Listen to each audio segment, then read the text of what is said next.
Bonjour à tous. Aujourd'hui, je vais vous parler de l'espéranto.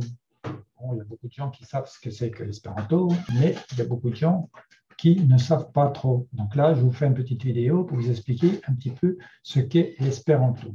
Donc, l'espéranto, c'est une langue qui a été construite au XIXe siècle par Ludwig Zamenhof, dans le but de faciliter la communication entre les personnes de langues différentes à travers le monde. C'est-à-dire que Zamenhof, il vivait en Biélorussie, et dans sa ville, il y avait quatre ethnies, c'est-à-dire qu'il y avait des Polonais, des Russes, des Allemands, et il était juif et il parlait juif. Et les gens dans la rue, ils avaient du mal à se comprendre, bien souvent ils s'engueulaient parce qu'ils n'arrivaient pas à se comprendre. Et lui, toute sa vie, ça l'a inquiété, et depuis sa plus jeune enfance, il a eu envie de construire une langue pour faciliter la communication entre tous les hommes de langues différentes. Tout ça dans le but de garder quand même bien les langues différentes. C'est-à-dire que c'est pas l'espéranto, c'est pas fait pour remplacer les autres langues, c'est fait justement pour que chacun garde sa langue, mais ait une deuxième langue pour dialoguer avec tout le monde. Donc, qu'est-ce qu'il a fait? Il a fait une langue et son objectif, c'était de la faire le plus facile possible. Parce que si c'est pour refaire une langue étrangère, une langue compliquée, ce n'est pas la solution. Alors donc, il a fait une écriture phonétique. C'est-à-dire phonétique, qu'est-ce que ça veut dire? Ça veut dire que quand elle s'écrit, comme elle se prononce, un son, une lettre, un son. Quand vous étiez à l'école, que vous faisiez une dictée, vous ne saviez pas, madame, comment ça s'écrit, elle vous disait, ça s'écrit comme ça se prononce. Et bien voilà, c'est phonétique. Donc, en espéranto, tous les mots s'écrivent comme ils se prononcent. Donc déjà, c'est un orthographe régulier. Tous les verbes et pluriels sont réguliers. Alors, vous voyez déjà ça, vous vous dites, qu'est-ce que ça veut dire? Ça veut dire qu'il n'y a pas d'exception. Donc déjà, quand il n'y a pas d'exception, il y a beaucoup moins de complications. Les règles de grammaire sont simples et claires, toujours sans exception. La langue est nuancée et précise, rapidement compréhensible par tous. 150 heures d'études suffisent pour pouvoir discuter. C'est-à-dire que c'est quand même assez rapide. C'est-à-dire, moi, j'ai connu quelqu'un qui, au bout de 3 mois, il avait appris l'espéranto pendant 3 mois, et au bout de 3 mois, il était capable de faire une réunion publique devant des gens. Donc, vous voyez que, bon, c'était quand même quelqu'un qui avait quand même l'habitude, certainement, des langues et qui était quand même un peu doué en langue. C'est-à-dire que si vous êtes doué en langue ou si vous savez déjà plusieurs langues, vous savez déjà l'anglais, le français, l'allemand, 2, 3 langues, apprendre l'espéranto, vous pouvez faire ça très, très rapidement. Alors, l'espéranto donne accès à toutes les cultures. Son apprentissage, bien plus facile que celui de n'importe quelle langue, met en confiance et donne envie d'apprendre d'autres langues. Voilà. C'est-à-dire que c'est une langue propédeutique, c'est-à-dire que c'est une langue qui permet après d'apprendre plus facilement des autres langues. Ils ont fait des tests. Ils avaient mis des enfants, ils leur ont fait apprendre pendant 2 ans l'espéranto, et après, ils les ont remis à faire de l'anglais, pendant que les autres avaient commencé à apprendre l'anglais. Et ceux qui avaient commencé par l'espéranto ont rattrapé largement ceux qui ont commencé directement en anglais. Et ça, comment ça s'explique? C'est un petit peu simple, c'est-à-dire que avec l'espéranto, vous allez tout de suite réussir à parler, vous n'avez pas peur de la prononciation, vous n'avez pas de difficultés, alors qu'en anglais, la première année, on ne va sûrement pas discuter en anglais dans la cour, alors qu'en espéranto, vous pouvez facilement, au bout de quelques mois, commencer à parler. Avec l'espéranto, chacun fait un pas vers l'autre et se trouve sur un pied d'égalité dans les échanges internationaux, ce qui fait de l'espéranto une langue équitable. Et oui, effectivement, l'espéranto, ce n'est pas une langue étrangère. Une langue étrangère, qu'est-ce que c'est? Une langue étrangère, dans l'étrangère, il y a étrange. Alors pourquoi c'est étrange? Une langue, quand vous apprenez une langue, vous apprenez l'allemand, vous apprenez l'anglais, vous apprenez le chinois, c'est tout de suite étrange. Qu'est-ce qui est étrange? Déjà, la manière, la prononciation. C'est des sons que vous n'avez pas l'habitude d'entendre. Et c'est surtout la culture. Ça véhicule obligatoirement la culture du pays. Quand vous apprenez l'anglais, vous pensez aux Anglais et vous pensez encore aux Américains. Vous ne pouvez pas apprendre le chinois sans vous imaginer la Chine, sans penser aux Chinois, sans penser à la culture. Si vous apprenez l'allemand, vous pensez à la Lorraine, vous pensez aux Allemands, et le parler n'est pas pareil. Alors qu'en espéranto, la différence qu'il y a avec l'espéranto, c'est que l'espéranto, il n'y a pas d'espéranto lando, il n'y a pas de pays de l'espéranto. Le pays de l'espéranto, il est où vous êtes. C'est-à-dire que quand il y a deux personnes qui causent entre elles en espéranto, ben c'est là le pays de l'espéranto. Et ça ne véhicule pas la culture d'un pays, mais ça véhicule la culture du monde. Ça veut dire que ça véhicule la culture de celui qui parle. C'est-à-dire que si vous parlez en espéranto avec un russe ou un chinois, vous allez parler de votre culture, de ce que vous connaissez, de vos habitudes, de vos traditions. Le chinois, il fera pareil. Mais il n'y a pas un milieu, un point commun, comme quand si vous parlez en anglais, bon, bah, en anglais, vous aurez beau parler en anglais avec un anglais, vous serez toujours un étranger. Hein. Si vous allez en Amérique et puis que vous dites, moi je sais bien l'anglais, je sais bien l'américain, vous arrivez là-bas, déjà vous avez appris l'anglais, et là-bas il faut apprendre l'américain. Donc déjà, vous serez un étranger. Et quand vous causez avec un Allemand ou quand vous causez en anglais dans un coin du monde, vous serez toujours considéré comme un étranger. Vous êtes étranger. Alors que quand vous êtes deux personnes qui causent en espéranto, il n'y a plus cette nuance d'étranger. Vous ne savez plus trop. Vous pouvez très bien causer en espéranto avec deux Français, avec deux Chinois, avec deux Américains. Vous ne verrez pas la différence, vous ne sentirez pas l'étranger. Et l'avantage, c'est que chacun a fait le même effort. Quand vous discutez en anglais avec un anglais, vous serez toujours à la ramasse, vous ne serez jamais sous un pied d'égalité. Donc voilà ce qu'on peut dire. Donc que l'espéranto, c'est une langue équitable. Alors vous allez me dire, oui, mais bon, on n'a pas besoin. Qu'est-ce qu'on peut faire avec l'espéranto? Alors, avec l'espéranto, qu'est-ce qu'ils ont fait? Bon, on a fait des livres. Il y a de plus en plus de livres qui sont traduits. Alors, il y a des livres qui sont traduits en espéranto, hein, Le Petit Prince, Eta Princo. Il y a des tas de livres qui sont traduits de la langue d'origine vers l'espéranto, mais il y a aussi des livres qui sont écrits directement en espéranto. Et c'est beaucoup plus facile, il y a moins d'erreurs de traduction. Quand, par exemple, si un Américain ou un Chinois il écrit un livre en espéranto, il sera beaucoup plus facile à comprendre, beaucoup mieux traduit que si c'est du chinois qui est traduit par un Français si c'est traduit en français. Vous voyez ce que je veux dire? On perd beaucoup des nuances. Donc, avec l'espéranto, c'est un bon moyen de communiquer et de bien transmettre notre pensée.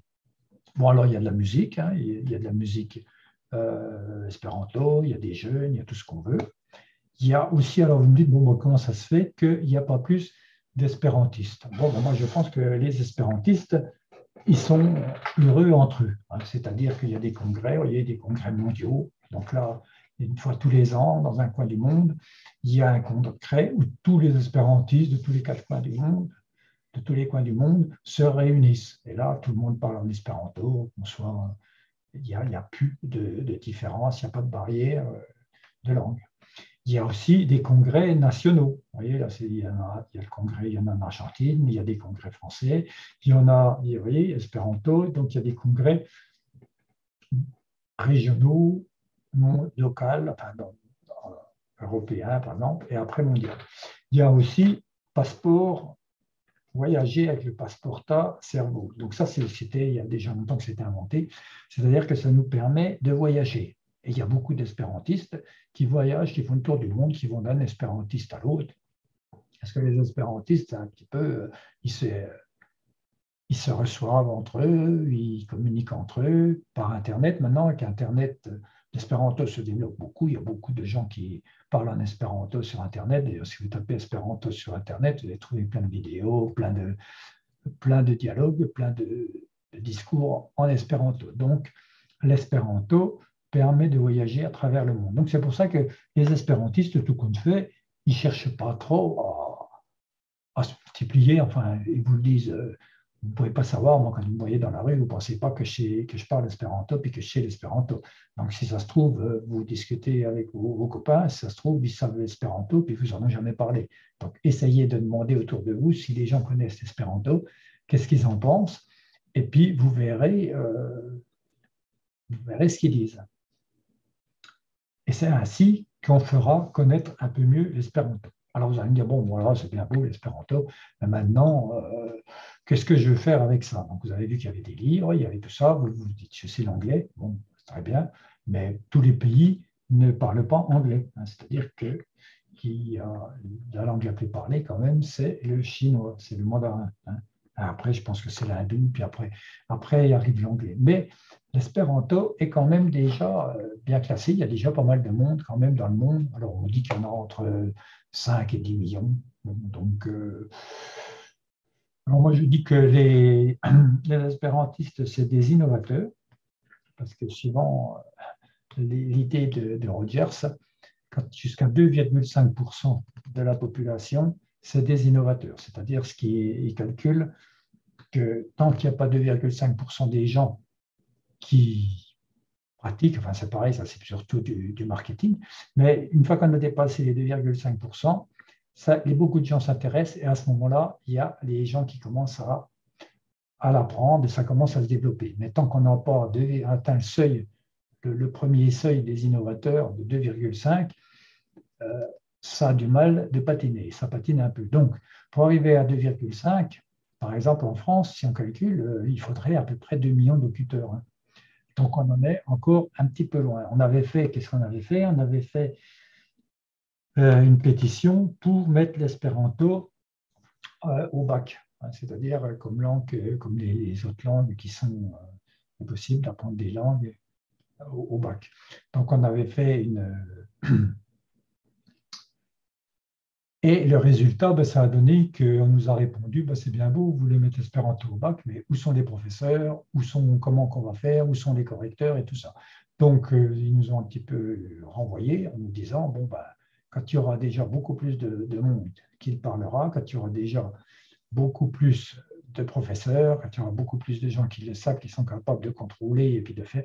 Parce qu'il faut savoir quand même que l'espéranto, il y a quand même des examens, il y a le B1, les B2, les mêmes examens que dans toutes les langues existent en espéranto. Donc, c'est possible d'avoir un bon niveau d'espéranto et d'avoir des diplômes. Mais ça, c'est un peu une autre chose. Alors là, moi, je vais vous parler un petit peu pourquoi je vous dis que pourquoi l'espéranto, c'est beaucoup plus facile. Voilà l'histoire. Donc, dans le temps, quand l'espéranto a été lancé par Zamenhof en 1887 et au début au début de 1900, l'espéranto s'était bien développé. Et vous voyez, là, c'était des vieilles cartes postales simples aperçues sur la langue d'espéranto. Et là, il y a la grammaire avec les 16 règles de grammaire. Vous voyez, il y a 16 règles de grammaire. Pour apprendre l'espéranto, il n'y a pas besoin d'avoir un livre comme en français, un livre de sixième, un livre de cinquième, un livre de quatrième, un livre... Le français, c'est pas facile à apprendre. L'anglais, bon, c'est pareil, hein, vous avez le livre de sixième, de cinquième, de quatrième. En espéranto, c'est pas ça.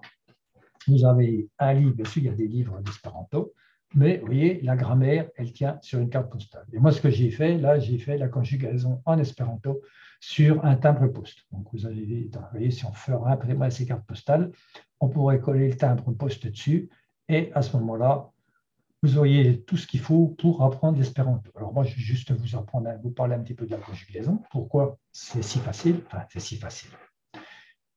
Pourquoi c'est 10 fois plus facile que l'anglais? Alors voilà, par exemple, la conjugaison. Là, il y a les pronoms, je, tu, il. Bon, ça, il faut bien qu'il y ait les pronoms. Mi, vi, li, si, li.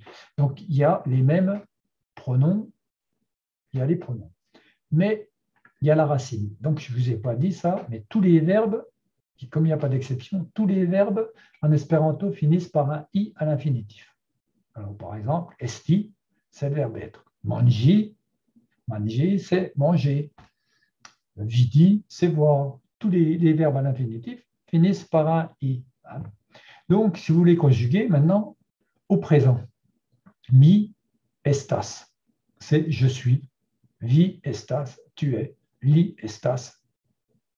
Et on met estas à toutes les personnes.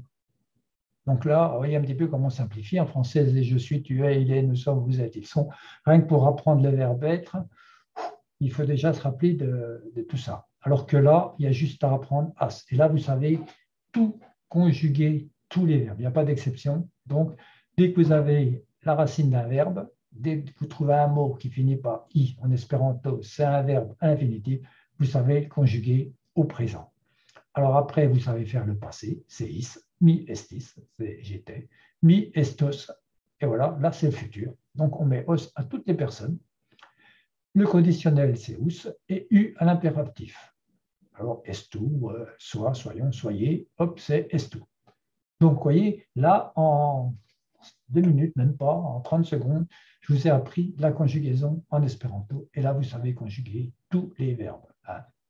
Mi vidis, alors, vidis, c'est voir, mi vidas, mi vidis, bah, c'est j'ai vu, mi vidos, c'est je verrai, pour voir. Donc là, vous savez déjà tout conjuguer. Alors vous allez me dire, oui, bon, bah, c'est bien beau la conjugaison, mais il n'y a pas que ça. Alors aussi, ce qui est vraiment le plus compliqué dans moi je vais dire, après, quand on apprend une langue, bon, il y a la façon de faire les phrases. Alors là aussi, c'est aussi miraculeux.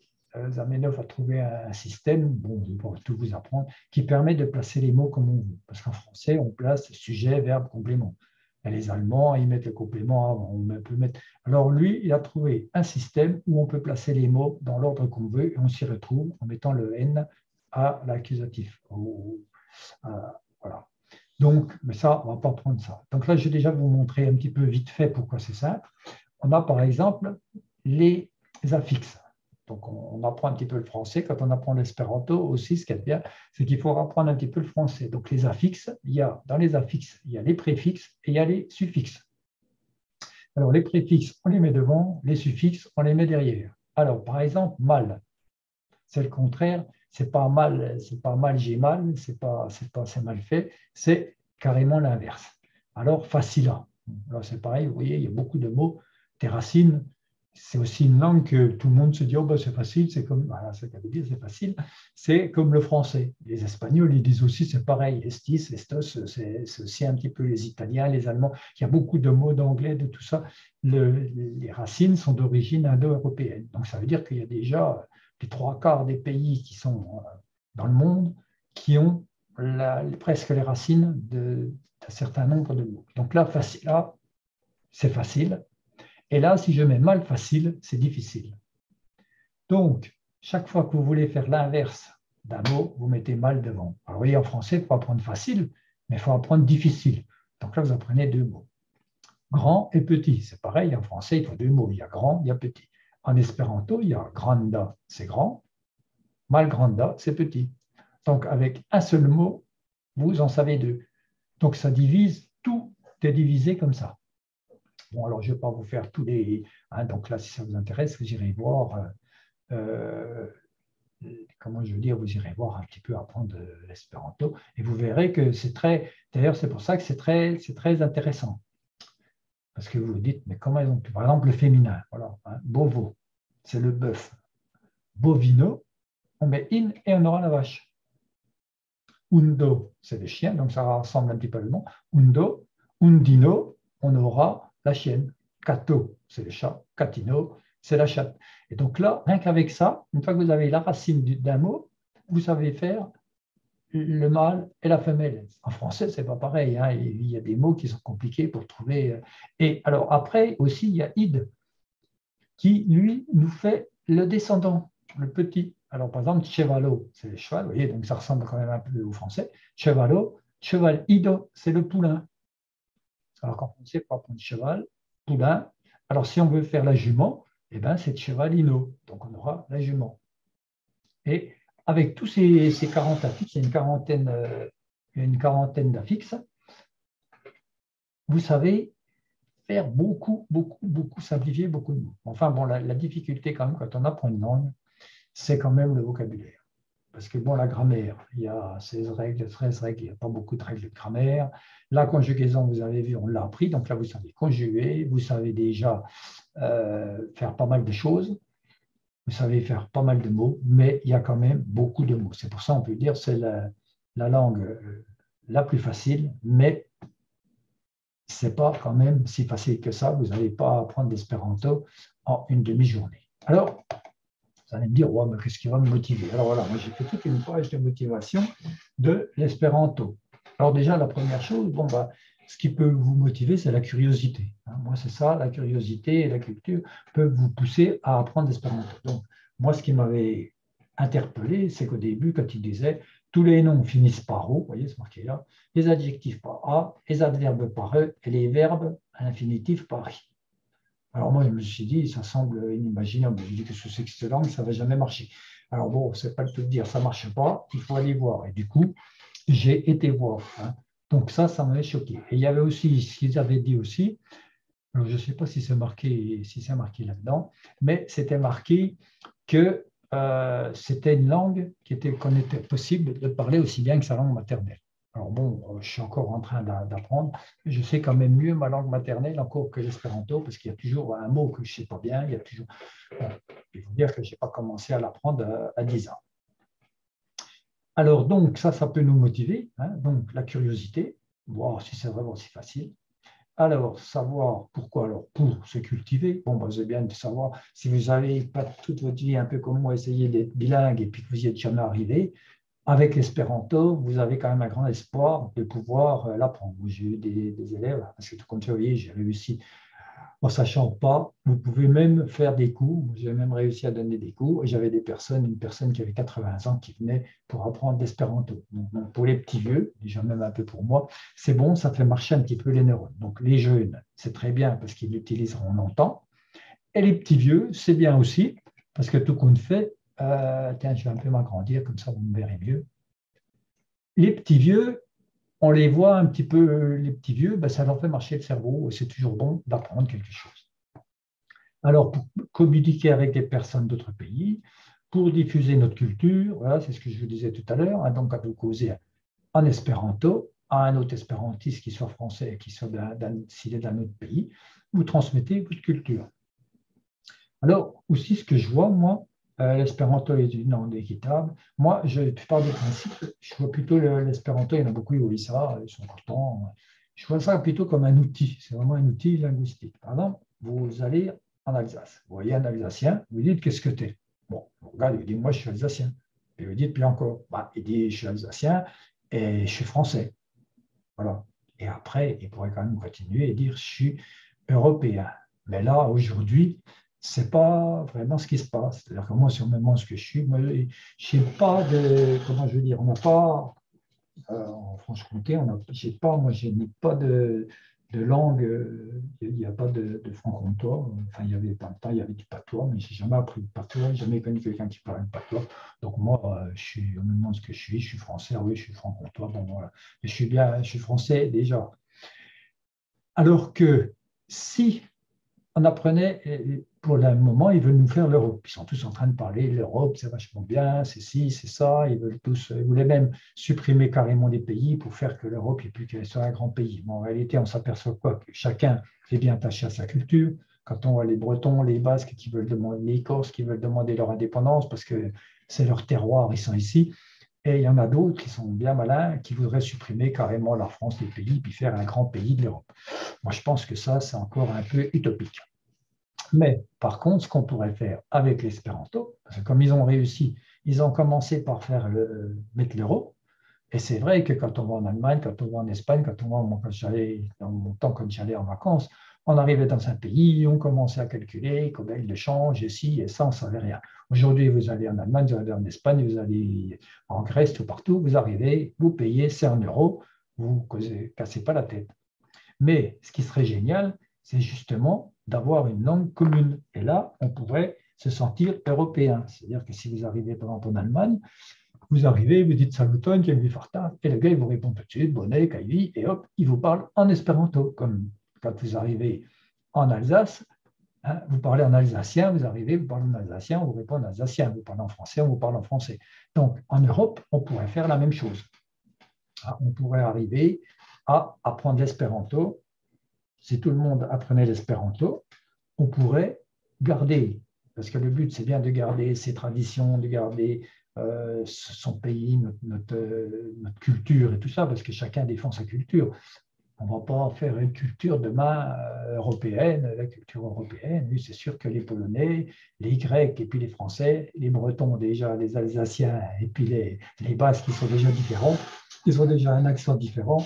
Alors je ne vois pas comment on va faire un grand pays sans avoir au moins un point commun. Donc l'espéranto, pourrait être ce point commun. Et je pense que si, au lieu d'apprendre l'anglais aux gosses de la maternelle, on leur ferait apprendre vite fait l'espéranto, c'est-à-dire que là, je pense que si on mettait l'espéranto dans les maternelles, je pense que dans 3-4 ans, en 5 ans, même si on voulait se donner la peine, en 5 ans, il y aurait 90% de la population qui saurait l'espéranto. Parce que, bon, les gens normaux, si on s'y met rapidement. Et si on le mettait à l'école, les gosses pourraient très bien apprendre l'espéranto et ensuite apprendre l'anglais, apprendre l'allemand, apprendre le russe, apprendre tout ce qu'on veut.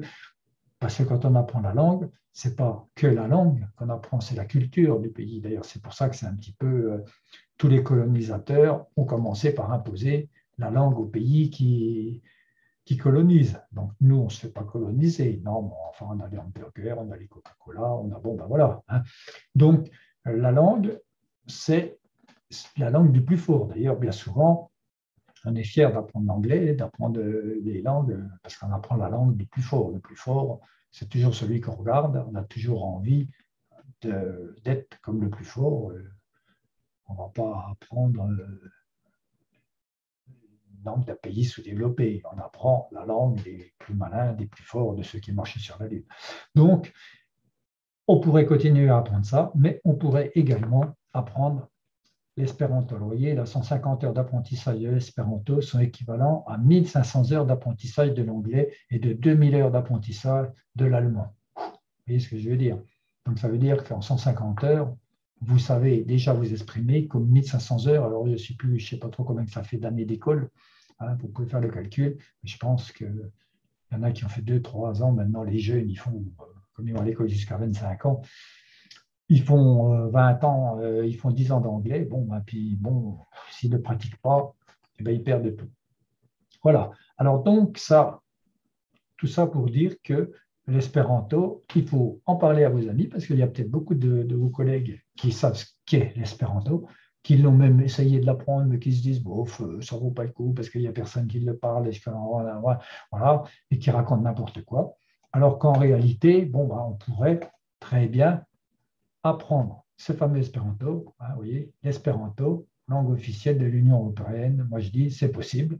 On pourrait très bien se mettre à apprendre l'espéranto rapidement, développer l'espéranto avec les moyens, avec Internet. Il y a des cours, il y a l'Ernou, il y a plein de cours. En plus, je suis sûr que si vous regardez un petit peu, nous, on a fait une association régionale, espéranto, Nord-Franche-Comté, on a des cours, il y a des cours d'espéranto. Hein, donc, si vous vous donnez un petit peu la peine, vous pouvez ou apprendre tout seul en autodidacte dans votre cuisine sur Internet, ou vous pouvez aussi regarder autour de chez vous, et je suis sûr que vous trouverez un cours d'espéranto, vous trouverez des espérantistes, à ce moment-là, vous apprenez l'espéranto à plusieurs, c'est beaucoup plus facile et beaucoup plus convivial. Donc voilà, en plus, bon, si vous voulez, vous pouvez me contacter, vous arriverez à trouver mes coordonnées sur Internet ou n'importe où, et on peut discuter sur Internet, par Internet, ou même en réel si vous êtes dans la région, de l'espéranto, et on peut parler espéranto ensemble. Voilà, alors je vous remercie pour votre attention pour cette petite vidéo, et puis cliquez sur le pouce, cliquez sur tout, car plus on est, plus c'est répertorié, plus il y a de monde qui regarde, plus il y a de monde qui apprendra l'espéranto. Donc, je vous remercie et à bientôt. Et j'espère que je vous retrouverai un de ces jours sur l'espéranto.